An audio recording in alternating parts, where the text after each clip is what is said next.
Good evening, folks. I want to talk to you about some things which people I have watched online have never discussed. If you've been to Norway, then you know kind of what I'm drawing here. These are runic symbols.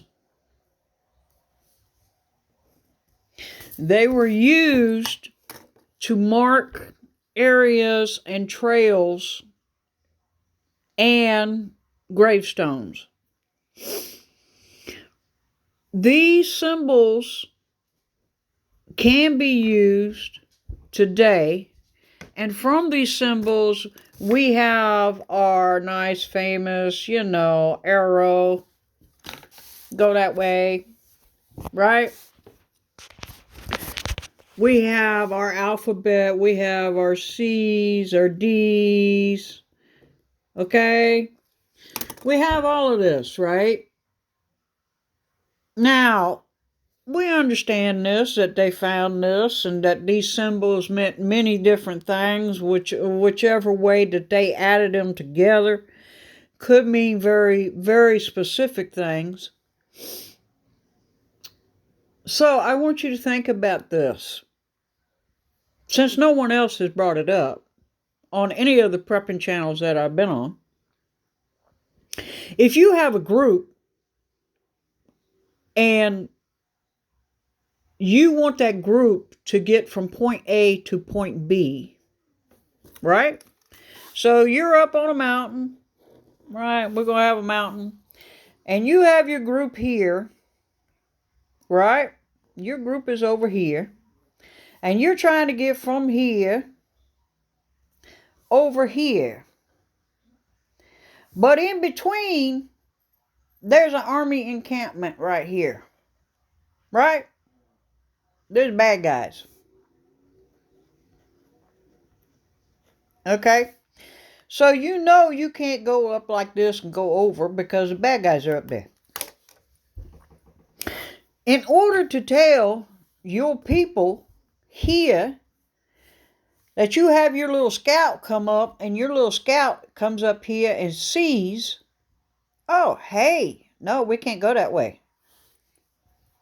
You need to have a language to mark the trail behind you. Now, this language could be specific symbols for your group alone that only your group can read and understand. Okay? It could be runic symbols that have been passed down from generation to generation that everybody who is of that country can read. It could be something that the Indians did when the settlers were moving west. They would take seashells and rocks that did not belong in that area, and they would set them in a specific design. And any Indian in that area that saw that knew exactly what that meant. It could mean anything from, hey, go this way, that's where we're setting up camp down here by the fishing hole. Or it could have meant, don't go that way, the enemy is there, go towards the spring. And the Indians were really, really good at doing that. They also would break branches in a specific way. What I mean by that is they would take a branch, they would snap it, and then they would snap it again, not completely break it, but they would bend it over on itself, almost like a square. And if you were not familiar with that area, you would see that and think, oh yeah, some big animal came through here. But if you were an Indian who had been taught this from the time they were able to walk, this little sign meant something totally different. It meant that trapping in that area was good. And this was where you could find good beaver and good area to trap marmots and beaver and animals.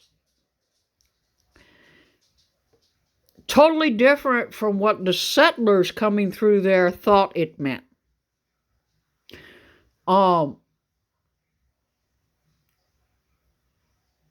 We need to get back to some of that with our groups, specifically our small prepper groups that we have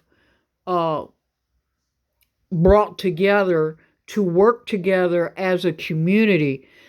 We need to do that to survive, because I fear that in our day and age, if we have an EMP go off, 90% of the prepper groups that are out there will not survive. And the reason they will not survive is because they are so heavily invested in the electrical grid and electronic devices to get from point A to point B. I would highly suggest, if you have a group,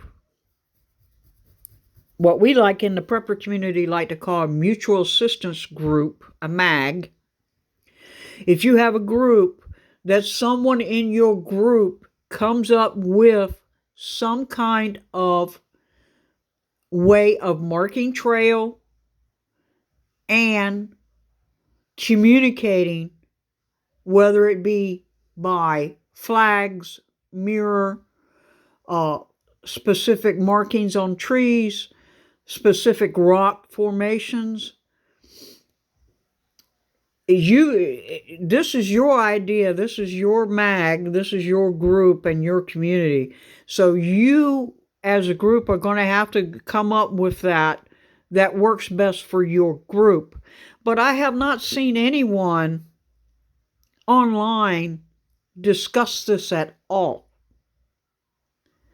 I have seen them say, well, get Baofeng radios, put your electronic devices in a Faraday cage. Okay, great. Get solar generators. Okay, great. Except if a nuclear holocaust happens and then the sun is blocked out for a year, that solar generator is not going to do you any good. And by the time it is worth to be used, it's probably going to be rusted solid and be useless. I'm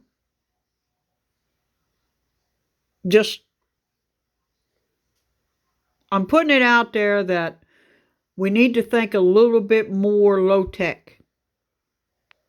Let's think a little bit more low tech, folks. There's a reason why